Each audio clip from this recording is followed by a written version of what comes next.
Hey, je suis ravie de te retrouver pour la suite de la partie 3 de la présentation de mes marchandises.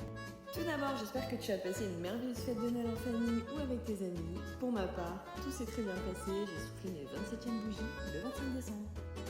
Aujourd'hui, je vais te parler de la cire de soja et de la stéarine végétale qu'on appelle aussi l'acide stéarique. Alors, qu'est-ce que la cire de soja et quelle est sa particularité? La cire de soja est fabriquée à partir d'huile de soja qui provient, vous l'aurez compris, de la fleur de soja, une plante riche en protéines et bénéfique pour la santé. Elle contient les acides gras polyinsaturés qui est surtout présente en Argentine et au Brésil et elle est produite aux États-Unis ou en Europe. Elle passe aussi via un processus d'hydrogénation et elle détient toutes les qualités de la cire de colza, mais son coût est moins élevé. Elle s'emploie pour la fabrication de bougies coulées utilisées avec tout type de contenants, qu'ils soient en plastique, en céramique, en verre ou autre. Pour la fabrication de bougies en peau, par exemple, elle est en revanche plus fluide et simple à travailler que la cire de colza. L'acide stéarique, ou plus communément appelé la stéarine végétale, cet élément qui ressemble à du sel est issu des plantations certifiées RSPO.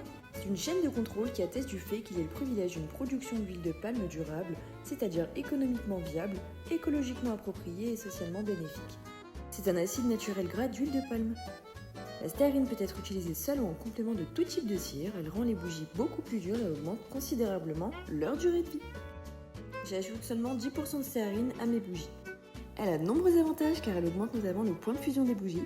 Et enfin, grâce à l'acide consommé lors de la combustion, la flamme est beaucoup plus lumineuse. À bientôt!